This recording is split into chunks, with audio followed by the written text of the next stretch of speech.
Doncs a Cubelles es presenten aquest any 8 dones i sí que és una mica diferent, no? Para mí, hombre-mujer, o sea, para mí son personas valiosas, me da igual el hecho de que sea hombre-mujer. En el momento en que no tengamos que hacer este tipo de preguntas es cuando realmente habrá una normalidad en la sociedad. Bé, és difícil en la mesura que tot depèn de la teva parella, de la predisposició i l'ajuda que rebis a casa. El anuncio típico que vemos en la tele de la ejecutiva con el niño en el brazo y cocinando, eso es una realidad. Costa compaginar la vida familiar amb el que és la vida política, perquè en definitiva tu no deixes res, això no és una feina qualsevol, això disposes les 24 hores i el que més pateix és la família que no pot compartir amb tu molts espais.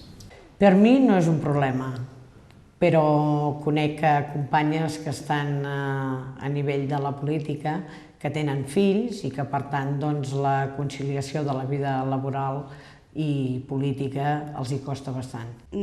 Potser tindrà o té una valoració, pot fer una valoració més exacta de realment els problemes que hi puguin haver a la vila.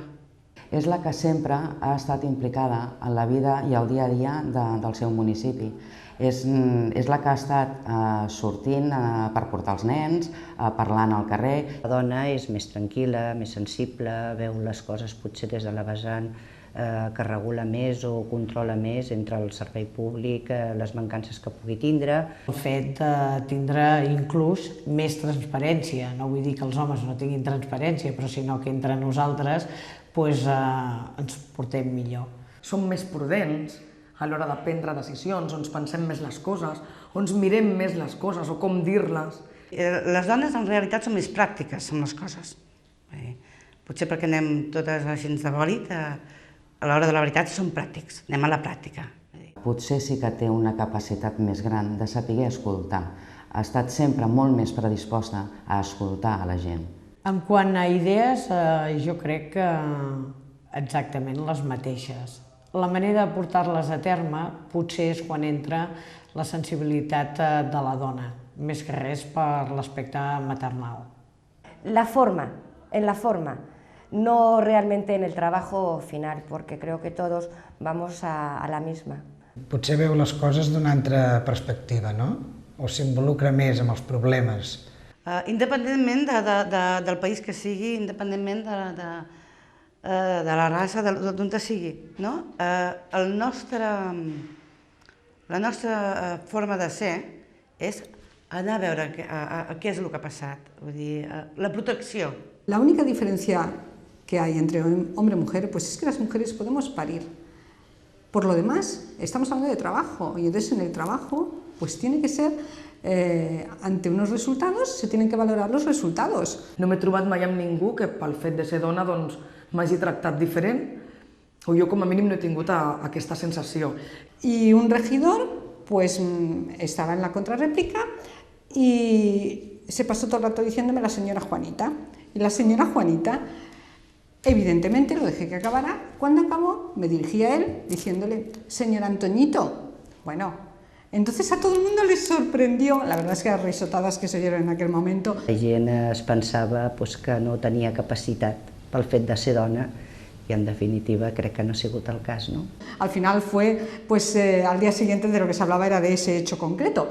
Pero fíjate que a la inversa, no se le hubiera ocurrido decirle a un compañero señor, pues señor señor Antoñito, como yo le dije a él, porque en ningún momento yo le había dado pues esa libertad a nadie. Si no m'he incorporat abans, ha estat exclusivament per decisió pròpia, però no perquè mai no s'hagués volgut o s'hagués vetat el fet que hi hagués una dona al capdavant, no? Jo el partit que represento està claríssim que es designa com a feminista.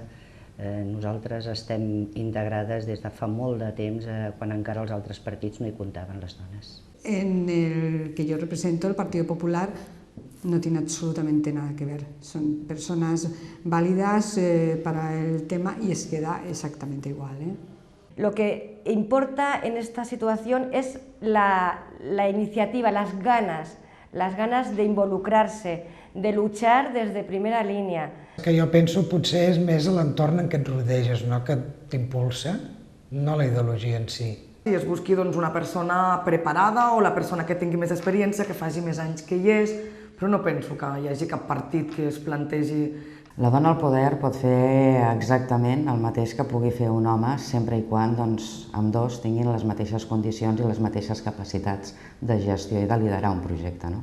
Avui dia la dona penso que ha arribat bastant lluny i que realment estem allà on volem estar i on podem estar. No? És evident que no podem patir cap mena de diferenciació per raons ni de sexe, ni de raça, ni de cultura. Entenc que les persones són persones com a tal.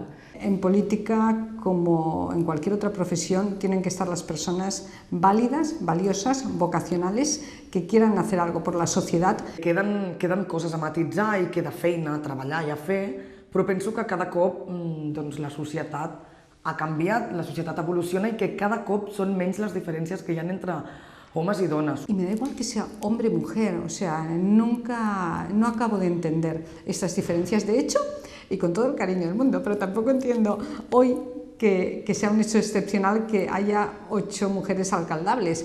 Seguro que si damos una vuelta por los municipios de alrededor es a la inversa. Y seguro que no se les ha ido a hacer ninguna entrevista a ellos por ser todos los caps de lista hombres.